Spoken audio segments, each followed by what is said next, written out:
Welcome to Season 3 of the Michael Singer podcast. Michael Singer is the author of the widely influential New York Times bestsellers, The Untethered Soul, The Surrender Experiment, and most recently, Living Untethered, Beyond the Human Predicament. Produced in partnership with Shanti Publications, the Michael Singer podcast brings you select recordings from the Temple of the Universe, a yoga and meditation center that Michael founded in 1975. This episode is on experiencing love and joy instead of fear and desire. Sounds True would also like you to know about an extraordinary 8-part video course that we've created with Michael Singer. It's called Living from a Place of Surrender, The Untethered Soul in Action. It's an online course many people report to be utterly life-changing. You can find out more at michaelsingerpodcast.com, and you can save 15% off any Michael Singer program available through Sounds True when you use the code SINGER15 at checkout. That's Singer numeral 1, numeral 5. And now, experiencing love and joy instead of fear and desire with Michael Singer.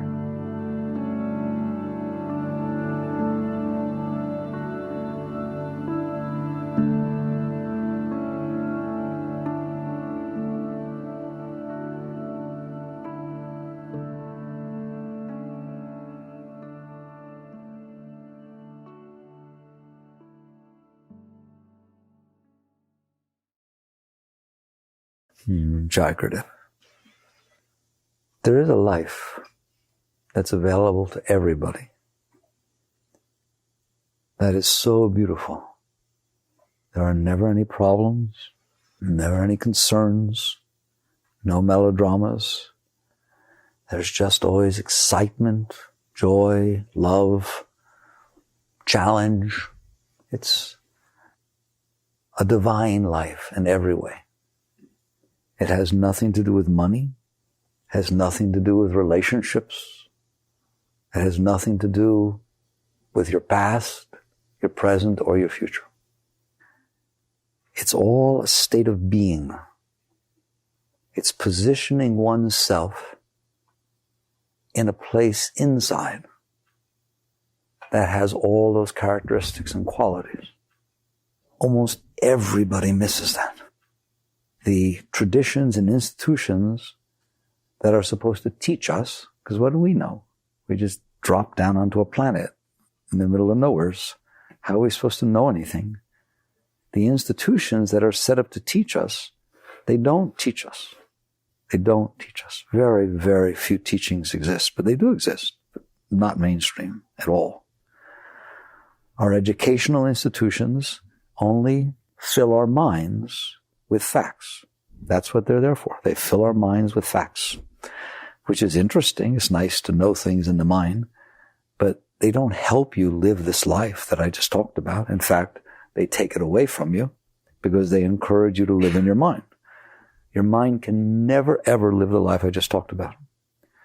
Let's stop for a second and look at that. Why? What is the mind? The mind is a computer.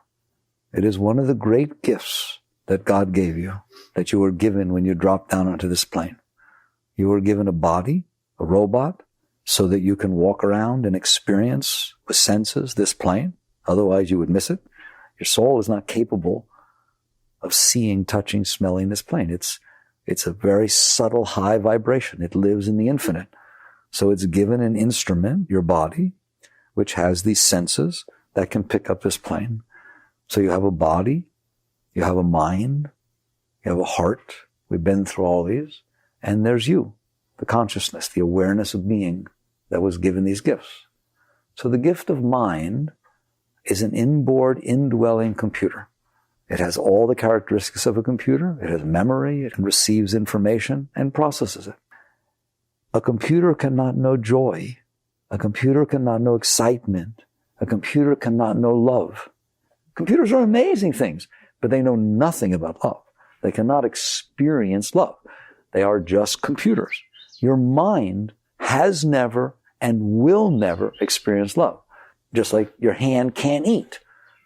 You can use your hand to feed your mouth, but if you put the food in your hand, it ain't getting where it's supposed to go. It just wasn't made for that. The computer was made to hold memory, to process, to do different things. Like if you need to know somebody's name, don't go to your hand, go to your mind, and it will tell you their name. It has these processes. Your mind has its nature. You must come to understand the nature of mind. And if you want to understand it, I'm telling you to look at your PC, because that is the nature of your mind. The only thing that we have done is we've tried to create the processes of our mind in something external to ourselves. That's what we do as human beings. It's very great. We don't walk fast enough, so we develop cars. We can't jump high enough, so we made rocket ships. We try to extend the limitations of ourselves by building it outside, by making it out of nature. It's a beautiful thing. It's a wonderful thing. There's nothing wrong with it. It's fun. It's part of the game. So when you built your computer, how did you know about memory? How did you know about giving it processes of speech and processes of optical input and auditory input, sound cards and all this stuff? Because you have that. And you're just recreating that process you have, and you're trying to do it well. Net result is all we're doing is creating externally more and more intelligent processes that mimic the processes that we were given for free, that every single human being was born with as a gift. It is an inboard computer. It's really neat. And you stop and think about it. In your computer, you have to type in the input. You can have an optical eye. It picks up stuff, right? Likewise, that's how your mind, your computer in your mind, picks up its data. It comes in through your I/O ports, through your eyes, through your ears, through your nose, through your tongue, through your touch. That's what your senses are, how the data gets in. And the only thing the mind can do is hold that data and rearrange that data. So all a computer does is it takes in data and it rearranges it into different, checks out different orders. Okay? And your mind has certain processes and certain experiences. So it just combines together the data it has and then tries every possible algorithm, all right? And comes up with the statistically best one. If your mind was really good at this analytical process, that's what it would do. Okay? So that's all the mind is doing. What has that got to do with love? Nothing. Zero, literally zero. It knows nothing about experiencing love. What has that got to do with excitement and enthusiasm? Nothing. It'll look it up in the dictionary. Enthusiasm, a very good feeling that humans feel. It doesn't know it. It doesn't know it. So you come to understand that if you're going to live the life I talked about, and every single person is capable of living that life, Master Youre Not Okay called it in the land beyond your dreams. Just the high life. You live the high life. If you're going to live that life, it is not going to be by cramming data into your mind and your ability to spout it back out. I don't care how much you know about love. If you know all the poetry, it doesn't matter. Love is an experience. It is not a knowing. It is not a knowledge that you pick up. What teaches it, if you want to find the teachings, you study spirituality. Spirituality holds the secret to the mystery of life and to the meaning of life. It is always at that level. Now, why? Why is it that way? Because what spirituality teaches, and it is the truth, is that you must transcend your mind, you must transcend your heart, you must transcend your body, and you must transcend the world if you want to live the type of life we're talking about. It doesn't mean you leave the world. It doesn't mean you leave your body. It doesn't mean you leave your heart. It does not mean you leave your mind. You transcend. What does that mean? What does it mean to live this deep life, and what effect does it have? The way to understand it is to look at the mess we're in now. The mess we're in now is very, very simple. Inside, if you look, and you don't have to look very hard, what you will find is predominantly the noisiest things inside of you are two polarities: fear and desire. You just look in there, you'll see you're scared of things. I don't mean lions and tigers and snakes. Sure, you're scared of those. I'm talking about what people think of you and whether she likes you and whether you said the wrong thing and whether you have a pimple on your face and whether you look good and what's going to happen when you get old and who will take care of you and is your bank account big enough and is this person lying and what will happen if they do? And You understand? There's fears. Anybody have any of those, or is it just me? Oh, okay, good. I want to make sure I didn't get a broken one. All right. So there's these fears inside, and there are lots of them, and they're based on everything. You name a single thing. I don't care what you say. Any object, any thought, any feeling, and I will tell you there are fears about it. You understand that? Well, love. Well, lots of fears about love, aren't there? Okay? It's just amazing. It's amazing. There are millions and billions of fears that exist inside. And they come up at different times, and they're very powerful. And tell me, a life of fear, is that the life I was describing in the beginning, where you feel nothing but love and joy and excitement and freedom, and you don't have a single problem in your life? The answer is no. So one polarity, which is all this fear that exists inside, steals that life from us. It means you will not live that high life. You will live a very low life if you are completely inundated and imprisoned by fears. Fair enough? You will live a life of avoiding your fears. That is what your life will be. The meaning of your life will be to avoid your fears. Did I exaggerate? I did not exaggerate. And I'm telling you, most people, that's where they end up. They end up with the meaning of their life. They're not trying to find love. They're not trying to feel joy. They're not trying to go out and have exciting experiences. Some people do at least a little bit of that, but a lot of people, the whole meaning of their life is the avoidance of fear, the avoidance of problems, the avoidance of, I'm scared. You must look at that, right? So that's one polarity.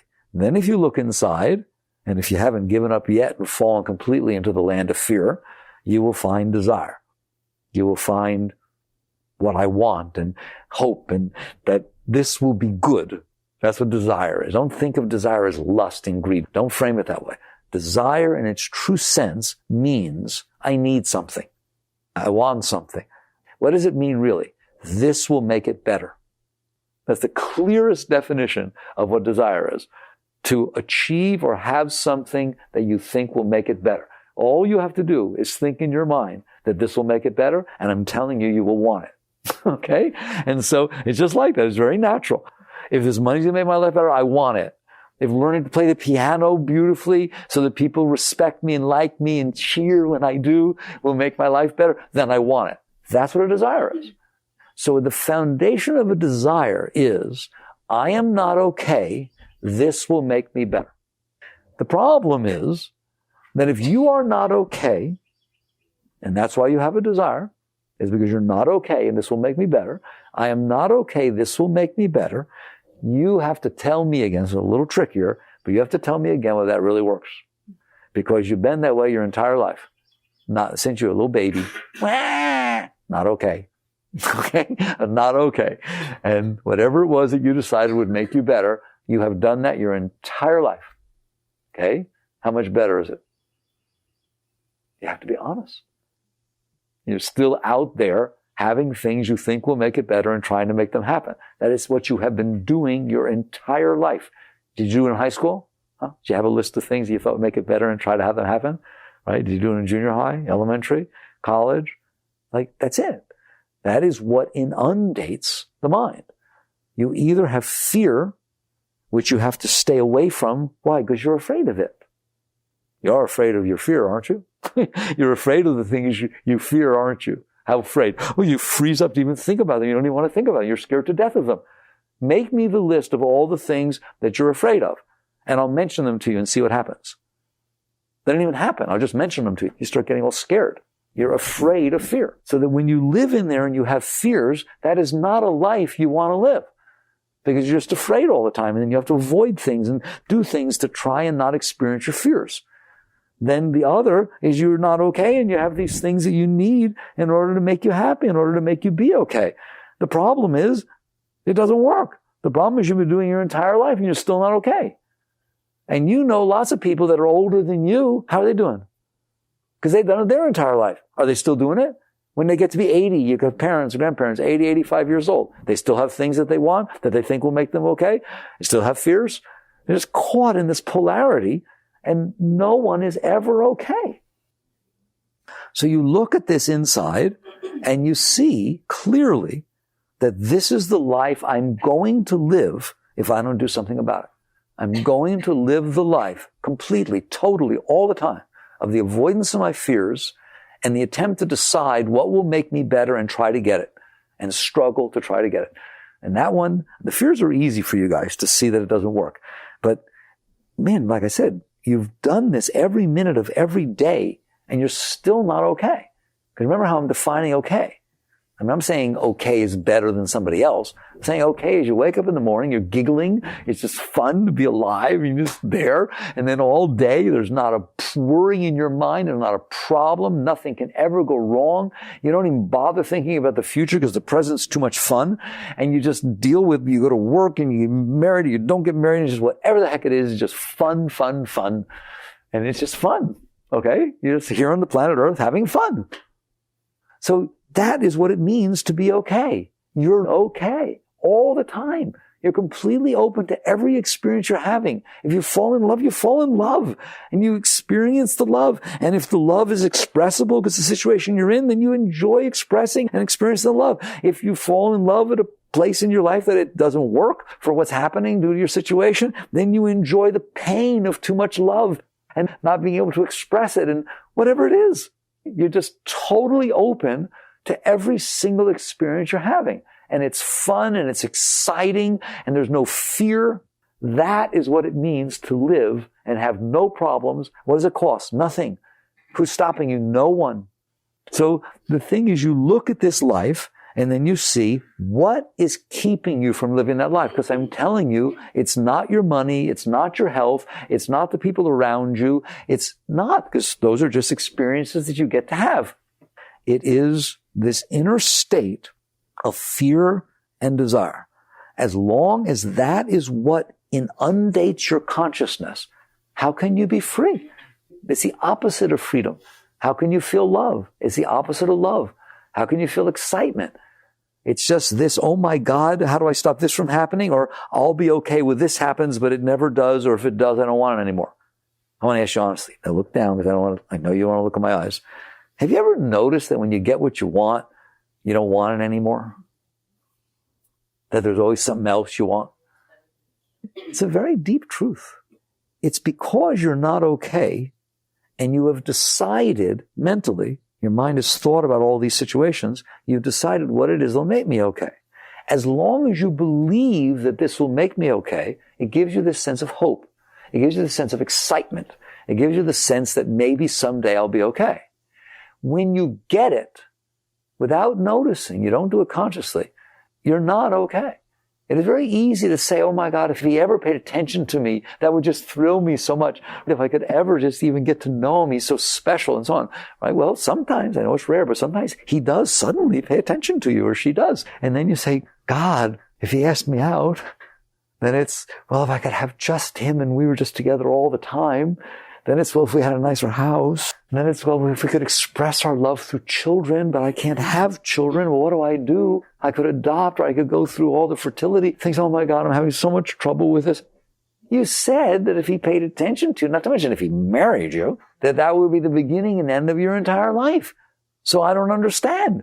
You have as many or more problems than you had before. So in other words, it was a lie. You don't do that with yourself. You're not honest. And that's why you miss it. It was a lie. It was not true that if he loved you, you'd never need anything else for the rest of your life. And that would be the beginning and end of everything. It's because you know you're not okay. It's really simple. Please don't ever forget this. You know you're not okay. You live in there. You know it's not bubbling joy, love, beautiful things blossoming all the time inside. There's issues, there's problems, there's closing things and fear things, and there's problems. And what you're trying to do is solve those problems. And so you go to the mind, and what the mind does all the time, it does just what it was programmed to do. It takes all of its past experiences and scans them and rearranges them and comes up with what looks like, if it could get it to happen, I'd be okay. If I won the lottery, if I could just get married to the most wonderful person that took care of me. And the truth of the matter is, no. But you won't say that. You won't look at that. Look around. The statistics say 99.999%. No, you'll just have a different problem. So when you went to your mind and said, I'm not okay, what needs to happen? The mind should have said, how the heck do I know? You're the one that's not okay. Leave me alone. Oh, I'm having fun reading Google. I'm just doing my mind thing. I'm not in charge. Are you okay? Go to your heart. Go ask the heart. And it's amazing. But instead, we ask the mind, and no matter how often we find out that it doesn't work, we just find the next thing. Oh, it's perfect, except. And then you go there. And you will do that for the rest of your life. So okayness, you must define it right. Once and for all, I'm saying it to you. Have you ever felt love? Have you ever felt overwhelmed by this rush of love that just comes up inside of you? Have you ever felt excitement, even as a little kid for Christmas, where you're just beside yourself? There's just all this energy coming up inside. You're just like, whoa, you can't hold yourself, right? I would like that going on inside of you every single second, all the time, regardless of what was going on outside. There. If I got to give you a gift or pray for you for something, it wouldn't be for a husband, it wouldn't be for a wife, it wouldn't be for money, it wouldn't be for a child, it would be for that. Because that's why you want the husband, that's why you want the wife, that's why you want the child, that's why you want the money, that's why you want those things. It's because you think it's going to make that happen. Well, I guess it does maybe for a minute. Okay? It does, whoa, just the thought of it makes it happen. But then when it all takes place, somehow the rest of you manages to overcome it. You become overcome with yourself. Which of you know what I'm talking about? That's because you're yogis and yoginis, right? It's just your little personal self manages to come back and take over, and you don't feel all that all the time. You are capable of feeling that all the time. You are sitting on top of all that energy. It is capable of rushing up all the time. It was meant to be that way. It was meant to just no effort, nothing. Your heart is full. Your mind is clear. Spirit is soaring. That's the beauty of your life. What is stopping that from happening? Your fears and your desires. The mind has become a burden that is telling you all the things that could go wrong and telling you all the things that need to go right for you to be okay. And it tells you that all the time, 24/7. Sometimes you can't even sleep at night because it's busy telling you. And when you do go to sleep, then it tells you in your dreams. Your fears and desires show up in your dreams. So what is this telling you? It's telling you that there's a major change that needs to take place if you want to live the high life. So what you need to do is to decide, what life do you want to live? Do you want to go for the gold? If I have one life to live, I want to live the highest life I possibly can. Well, you have every right to do that. It's your obligation. That's what you should be seeking. That is what it means to seek spiritual. Isn't that neat? Spirituality is about, wow, I have experienced in my life moments of awesome beauty inside. And they were inside. The love I felt was inside. The joy I felt was inside. Where is that? I'm going to spend my life seeking that. You want to go climb a mountain? I'm going to climb a mountain. But my mountain's inside. You want to go out and try to have great things happen so you're okay? I want to go to where okay is, independent of what's happening. Because if you even found okayness because something happened, it's what we call conditional. It can be taken away. And your mind will remind you of that all the time. Should you fall in love and have this awesome relationship, your mind will remind you how bad it would be if he died or if something went wrong. It will worry if he doesn't come home on time. If your joy is conditioned upon something outside, it is not joy and it will not last. These are the pure teachings of spirituality. Why? What you're experiencing inside during those moments of high is spirit. That is spirit. You're experiencing this rush of Shakti, of ecstasy. Every single one of you are capable of experiencing that all the time. You'll have to learn, how can I be experiencing that and go to work? How can I be experiencing that and be married? How can I be experiencing that and bring up the children? You'll have to learn how to do that. It's a real pain. It's a major problem. Okay? People have to learn how to hold their liquor. You have to learn how to hold your Shakti. You have to learn how to be in ecstasy and still be a father and still be a husband and still be a wife and still be a business person or whatever it is. And you will learn how to do it. Just like you learn, don't worry, you'll handle it. You learn how to ride a bike, you'll learn how to do this. That should be the worst problem you have in life. How do I handle this ecstasy? What do I do when I wake up in the morning and I'm intoxicated, it's just pouring through me out of every chakra? You just feel it pouring out. How do I get out of bed? You'll figure it out. Okay? That is the life you are capable of. If you are striving for something below that, wake up. Because that which you're striving below it is not going to give it to you. All it's going to do is make you strive and try to get it and then try for something else. It's going to find something wrong and so on. So you wake up and you realize, good, I have this tremendous opportunity to live this awesome life. Now the question becomes, how? It's fun. I could just sit here for an hour and encourage you, inspire you to how beautiful the life can be. And it can.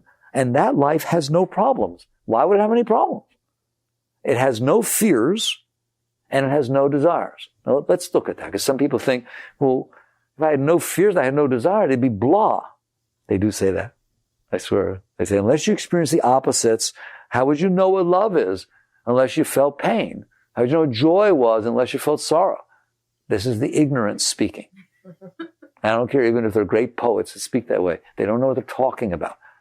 There is spontaneous ecstasy that wells up inside of you. And no matter how many times you experience it, it feels like the first time you ever experienced it. How would you like, you know what that first kiss feels like? You're like, ooh, it's electric. When you love somebody and the first time you kiss, it's got all that power and so on. How would you like it if every single time you kiss for the rest of your life, that's what it felt like? You know what it tastes like the first time you have some food that you never tasted before and it's just like perfect, it's awesome, right? And you say you like it so much that you order it every night and you get sick of it, right? How would you like it if every single time you ate it was like the first time you ever ate it? That is what Master calls it, ever new joy. So Yogananda calls it. That is what the Shakti is. For some reason, every single time you experience it, it is like the first time you ever experienced it. It just feeds your soul. It feeds you to the depth of your being. It's because the mind's not in the way. The mind is what gets used to things. When the mind is not there, spirit experiences spirit. And it's just like merging. It's like water falling into water. Every time water falls into water, it merges. Right? It just does the same thing. It just becomes one. That is what goes on inside of you. And it feeds you all the time. You're not going to get tired of love, are you? You may get tired of someone you love. You may get tired of something you love, but you're not going to get tired of love. What does it mean to get tired of something you love? That it no longer makes you feel love. Isn't it? But love itself you don't get tired of. So I could spend an hour talking and encouraging and inspiring you not to live the ho-hum life of avoiding your fears and finding your desires. I'm highly encouraging you. I'm saying in plain English, if you live the life of avoiding your fears and of trying to fulfill your desires, you have lived a very, very low life, even if you are completely successful. In fact, if you are successful in avoiding your fears, you lived a zero life because all you did was hide. All you did was avoid things. You didn't experience anything. You avoided things. If you lived a life of trying to fulfill your desires and you went out there and whatever you wanted, you got. Look at me. Honest. That's a very honest talk we're having. It's very important. Don't forget this one. What if you got everything you wanted the minute you wanted it? What would your life be like?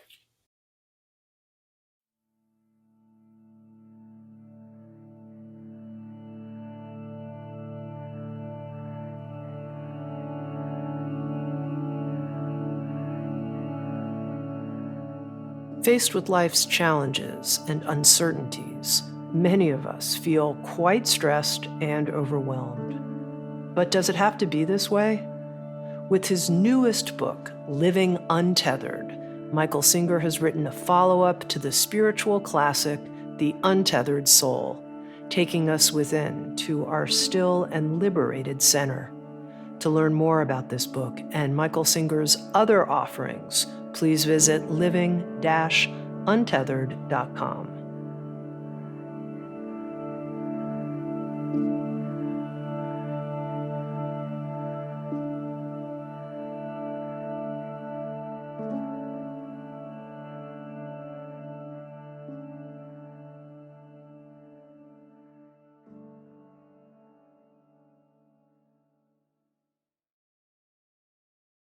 right? Just in case your mind's confused, I'll give you an example. You like playing basketball. You really like playing basketball. You're just one of these guys that likes playing basketball, or girls that likes playing basketball, right? You challenge people, you do things, you try to perfect yourself, you practice all the time. Okay, since I'm God and I know you're my child and you love playing basketball, I'm going to give you a mitzvah. It's Jewish for blessing. I'm going to give you a blessing, right? I'm going to touch on the forehead and wait till you see what's going to happen. Next time you go out to that court, you pick up that ball, swoosh. You go to another place, swoosh. Go to another place on the court, swoosh. Go, whoa, wow. You close your eyes, swoosh. You stand backwards, swoosh. Full court, swoosh, swoosh, swoosh. Nothing but net. Every single time, no matter what you do, pick the thing up with one finger and throw it, swoosh. For a little while, it's like, wow, that is really exciting, isn't it? Wow, where do the guys see this? Okay, next time you're down there at the courts, picking up games, people pick you, don't pick you. You always went through that, right? And there they all are, 5-on-5, 3-on-3, 1-on-1, whatever it is. There you go, swoosh. Hey, nice shot. Swish, nice shot, right? After 4 or 5, what steroids you been taking? Start accusing you of things, right? After 10 or 15, all of a sudden, it's not so much fun anymore for anybody. Because the minute you touch the ball, why bother playing? And you start to understand why you were playing basketball. You were playing basketball to better yourself. You're playing basketball to see how well you could do. If every single time someone on that court touched that ball, it went in, it's not a game anymore. There's no fun in it. No one would pick you soon. They don't even want you on the court. You ruined the game. That's what would happen if every time you wanted something, it happened. You would be dead. It would ruin your entire life. There would be nothing. No excitement, no challenge, no anything. I really want you to look at that. I've always found that sometimes great teachings and insights are seen at the extremes. Just take something to its extreme, and then you'll see its nature. So if you spent your life avoiding your fears, all of them, and you did really well, I'm going to go again, really well, nothing you're afraid of happens. You just avoid them. Nothing you're afraid of happens. You will have nothing. You've done nothing with your life. All you did was avoid and not experience or feel. If you got blessed and everything you wanted took place the minute you wanted it, your life would be dead. There'd be nothing. That's why the life we are living doesn't work. It really does not work. Because we're not even succeeding at what it is we're trying to do, because success is failure. Hear me. I was like, what kind of stupid situation do you set up that if you fail, and if you succeed, you fail? That's a lose-lose situation. At least set up something that you can win. So this thing about avoiding fears, I've taught you this before, but never got in this clear, so you can't challenge it. I really want you. You can take your mind with you in these talks. It's very logical. If you spend a life of avoiding your fears, you lose. You lose either because you can't avoid your fears, or you lose because if you avoid your fears, you still didn't gain anything. If you spend a life of trying to fulfill your desires, the things you made up will make you okay, you lose. You lose either because you didn't fulfill them and you feel resentment and anger and jealousy, or because you did fulfill them and now what do? Because it didn't do anything for you. It didn't do anything for you to be able to throw that basketball in every single time. What you wanted was the respect of other people. What you wanted was to feel good about yourself. You don't feel good about yourself, and you don't have the respect of other people. If you could throw it in every time, they want nothing to do with you. It's just an amazing, amazing realization. And so a yogi wakes up and says, I am not going to live that life. Which life? The life of avoiding my fears and the life of fulfilling my desires. Then the question comes up, a little voice goes, well, then what do I do? since I've spent every minute of my life avoiding my fears, and I still do, and trying to fulfill my desires, and I still do, I don't understand. What is my alternative? Therefore, instead of explaining to you a moment ago, how do you live this life where you find this joy and ecstasy, right? You do it first by seeing what life doesn't give that. And then you see what's left. So the life of avoiding your fears, of fulfilling your desires, is not going to lead you to ecstasy. It's going to lead you to depression. It's going to lead you to your humanness. It's going to lead you to jealousy, fear, anxiety, just all the stuff that's going on inside. That is the gift, the booby prize of living that life. It is a mess in there, isn't it? And I'm telling you, if you look carefully, you'll see it's a mess in there because you're trying to avoid your fears and you're trying to fulfill your desires and you're lost, and all these emotions come up, and hope and the disappointment and the opposites. The opposites just keep happening. All right. What is the alternative? There is an alternative, and the alternative works, and it's the only thing that works. So we call the middle path. It lies in between all of that. It says as follows: why am I not okay? Not how do I be okay? It asks a very different question. It does not ask, how do I avoid my fears? It says, why are there so many fears? It doesn't ask, how do I fulfill my desires? It says, why am I not okay within myself? So it's an exploration inside. It has nothing to do with the outside. It is an exploration inside. You've now at least lined yourself up. If you can find out why you're not okay and fix that, now you solve something. You hear me? What will happen if you fix not being okay? By definition, you will be okay. You got rid of not okayness, you will feel all this joy and ecstasy. And that's what you're going to find someday, is that what's happening is underneath you is all of this joy. I promise you. I've never asked you to believe anything. I don't want you to believe anything. Go find it. Underneath what you think is you, all this desire and need and fear and junk, your personal self, underneath that is the ecstasy, the joy of life, of being. And every once in a while, when you get what you want, it comes up because it clears out. Every once in a while, when you avoid what you don't want, it comes up and you feel relief. But it's there all the time. Just an ocean of joy and ecstasy. So what you find is the fact that you're not okay, you've shoved on top of that. And now you try to build a life of how to be okay. Spirituality doesn't do that. Spirituality says, I understand that spirit lies underneath and the personal self is in between. I need to find a way to let go of the part of me that is not okay. And that becomes the entire meaning of your life. Not to satisfy it, not to avoid it. How do I let go of the part of me that's not okay so that I can experience what's underneath it, which is more than okay? It is ecstasy itself. And so now the question becomes, how do you do it? What I like is I always spend this amount of time in a talk till I have just a couple of minutes left. But it should be that it takes forever to explain how do I do it. In this particular case, it doesn't. The answer of how do you do it is so simple. It is so easy. And that's why everybody misses it. If it is true, and it is, that your consciousness is aware of whatever it's looking at. I don't have to argue that one, do I? Your consciousness is aware of whatever's in front of it. Right now, what's in front of it is the mess of the human psyche, which was made up of fears and desires and all the experiences that support that. That's what your psyche is. It's just full of it. And it's just causing all this trouble and reacting to everything. It's just a mess. Underneath that is where you want to go. Underneath that is everything. Underneath that is God. And when Christ said the kingdom is within you, that's way back inside of you. All right? Way back behind it all. So the answer becomes, I'm going to live a life. If I'm going to find that, I must remove my consciousness from my psyche. Right now, my consciousness is completely addicted to every single thing my mind and heart have to say. How about yours? All they have to do is move. The heart moves, you're gone. The mind says something, you're gone.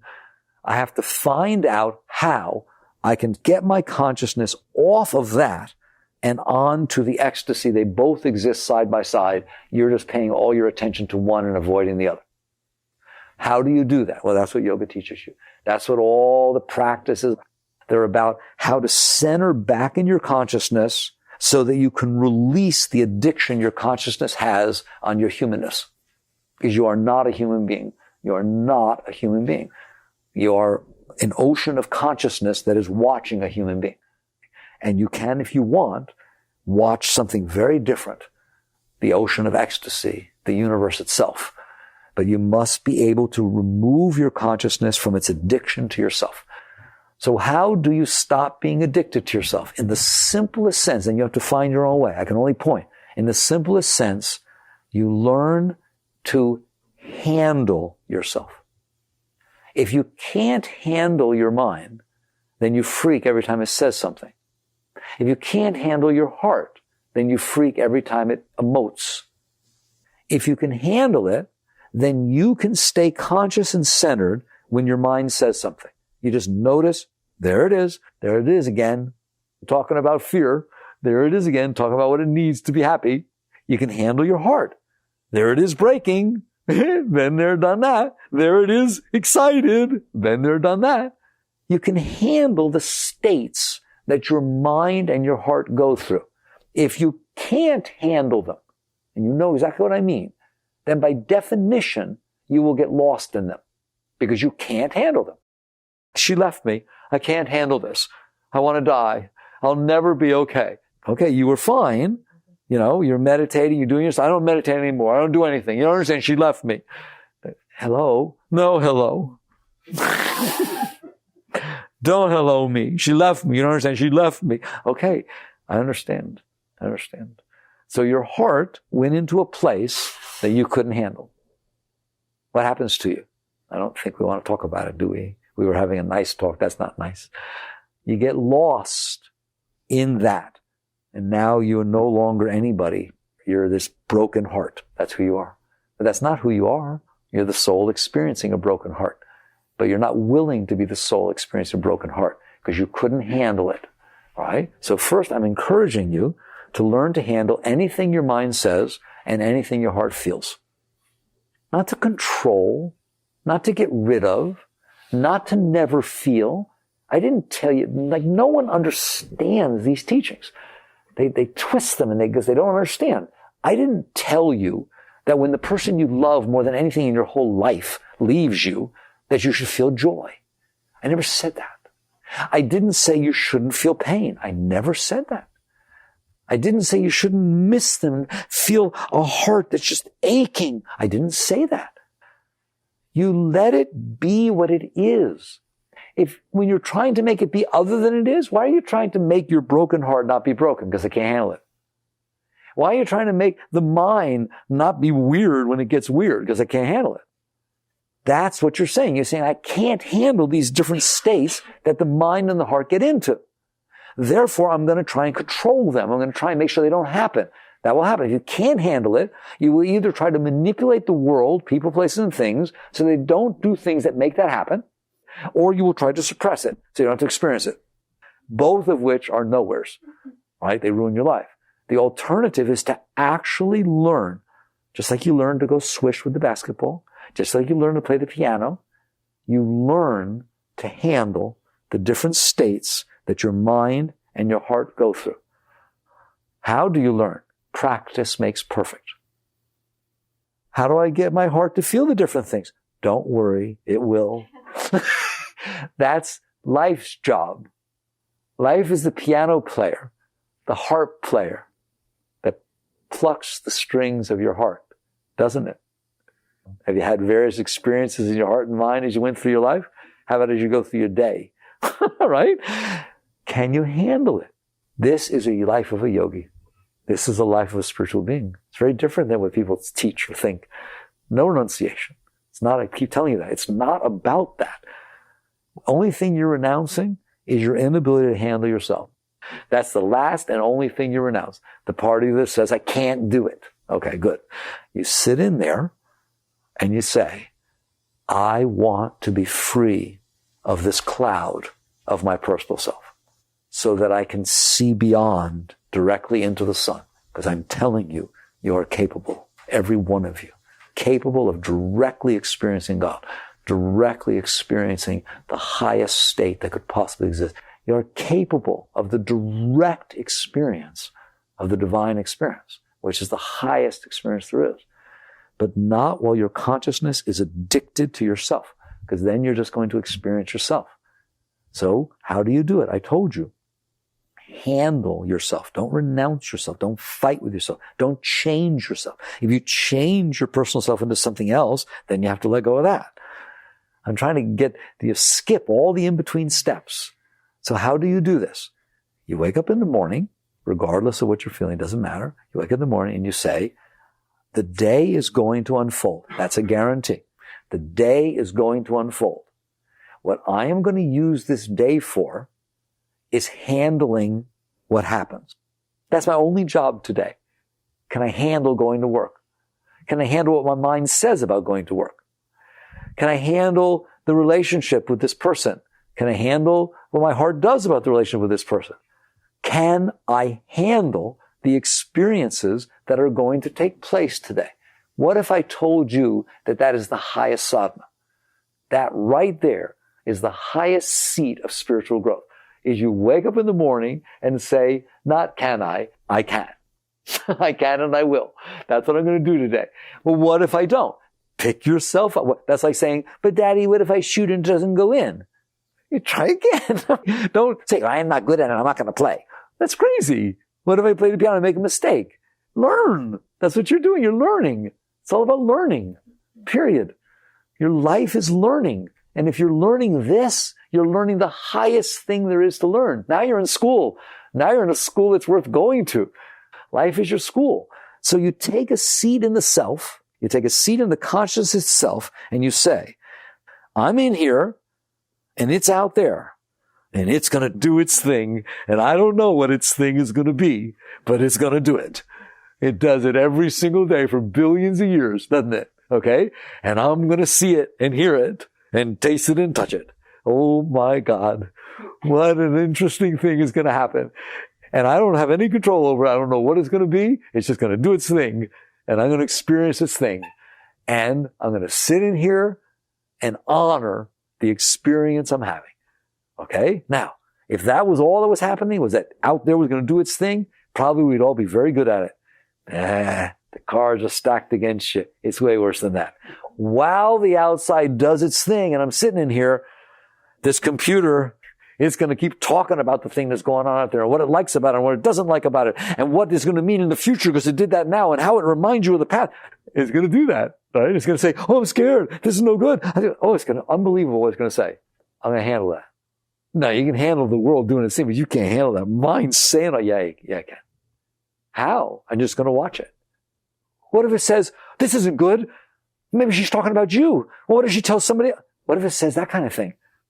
What if it says they don't like you? Don't go talk to them. You'll get rejected. What if it says stuff like that? Right? I'm going to be fine with it saying stuff like that. It's just something it's saying. That's how I'm going to deal with my mind. It's just a computer gone berserk.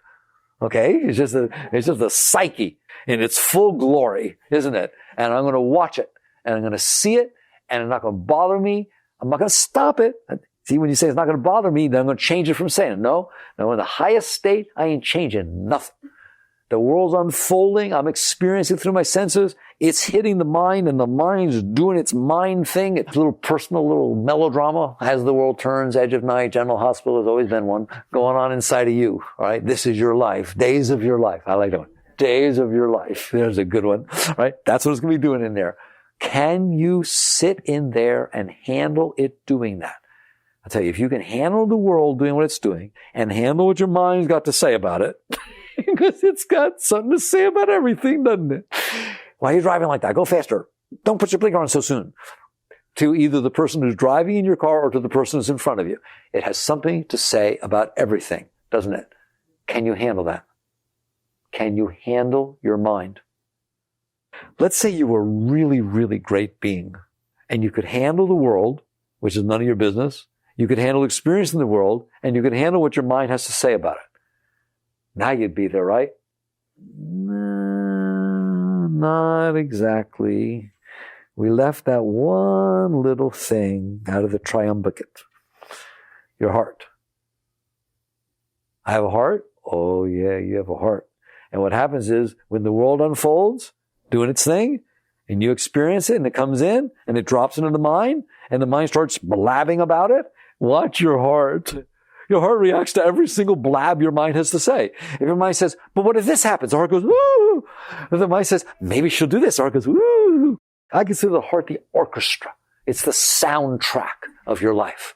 It gives this richness, this depth to what's happening. And it plays to the tune of the mind. The mind is the conductor of the heart.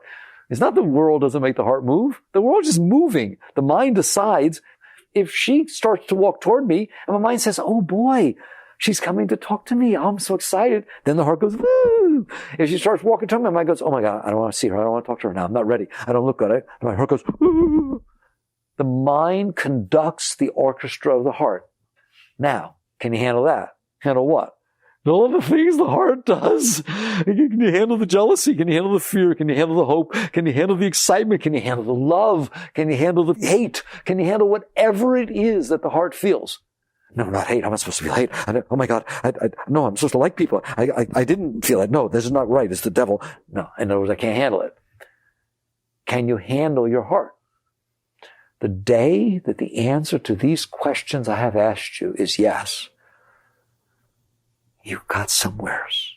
You hear me? You have used your life for something very great. Why? Because the day can unfold and you can experience it. And it can do what it does to the mind, and it doesn't distract you from your seat of awareness. And the heart can expunge what it needs to expunge and emote what it needs to emote and be human when it needs to be human. It can do its thing. You do have a human heart, by the way. I hope you noticed. It does its thing and you're fine. What happens if I'm fine? The day you can sit in there deep inside in the seat of self and the world can unfold and the mind can do what it needs to do and the heart can do what it needs to do and it doesn't bother you. It doesn't distract you. It doesn't draw you into it in some panic of stopping and changing everything. You hear me? They are just events that are occurring in the universe that happen to be in your face, that happen to be before the face of consciousness. Heart, mind, world. The day you are fine with that is the day that you no longer need to look at it. It no longer holds its power over you. The third Zen patriarch said, when a thing can no longer offend you, it ceases to exist in the old way. This whole talk I just gave, he puts in that one line. Because you can handle yourself, it no longer has power over you. Well, what if it no longer has power over me? You no longer are addicted to watching it. Well, what if I'm no longer addicted to watching it? You get to watch everything else. There is a whole universe. How much of it do you watch? Your mind, your heart, what's in front of your senses. That's what you watch, and nothing else. And that is why you're stuck as a human being, when you are not a human being. You are consciousness, you are spirit, you are divine. So because you are addicted and they have this maya, this power, this control over you, and you see they do, don't they? All the mind has to say is, yeah, but, even to this whole talk, the mind will say, yeah, but what if I get sick? Yeah, but what if they foreclose on my house? Oh my God, I better take care of that first before I go to God. I have to be ready to go to God. And that's what's going to happen. That's the power they have over you. Somehow what they say seems important. So how does one reach the great state? By letting go of the power that the mind, the heart, and the world has over their consciousness. How does one do that? By permitting it all to be and you being fine with how it is. You just keep letting go. You let go. You don't control. Final clue. What are you letting go of? You're letting go of the pull. You're not even letting go of the mind. You're not letting go of the world. There is a pull on the Shakti that is how the world pulls your consciousness into it. It has this magic, it's Maya, they call it Maya. And when the mind says something, you'll see there's this pull. It's like an energy pull, like a magnetic pull that draws the consciousness into the mind. And the heart, you really feel that, right? When the heart starts to feel, it pulls you into it, yes or no? You actually get pulled into it. That is what you're letting go of. You're letting go of the pull. How do you let go of the pull? Those of you who are into physics understand that for something to have power, It has to be attached at two ends. It has the pull on one end, and somebody has to be holding on the other. Otherwise, it just pulls. Nobody goes. You understand that? To have a tug of war, both sides need to be pulling. One side let go, there's no tug of war. You're the other side. I don't want you to even deal on the side where your energy is attached to the world. I want you to deal on the side of the self. Somehow you're holding on to the rope. A thought comes. So it comes. So it goes. Who cares? You're holding on to the rope of that thought. Therefore, it's pulling you. The heart emotes, jealousy, fear, insecurity. You are holding on to the other end of that rope. Otherwise, the heart makes it and it just goes by itself. Let go at that level and wait till you see what happens. You will end up in a place that is so beautiful. You don't have to do anything. There is no act of will after this. Your last act of will that you will ever be involved in is the releasing of where you're holding on, which is deep in the self. And from that point forward, you will get sucked up, and all you have to do is take the ride. There's no will, there's no decisions, there's no discrimination, there's no right, there's no wrong, there's no good, there's no bad, there's no better, there's nothing left. And you just get sucked up. Where? That's for you to explore. Where do you come from? What is the nature of self? Who is the indwelling being who's seeing all this? Now you're getting into mysticism. I told you spirituality is it, and it leads to the ultimate. This is the journey that a great being takes. And the teaching we just had, every minute of your life is for the purpose of this. You're not leaving anything. You see that? It's all teaching you to do this. So that's the oneness, the beauty of the true spiritual life. So if I have but one life to live, heck, if I'm wasting on avoiding my fears and trying to fulfill my desires. We already went through that, didn't we? Taking you back. You're a great being. You get to live a great life, and there's nothing stopping you but you. Jagrif.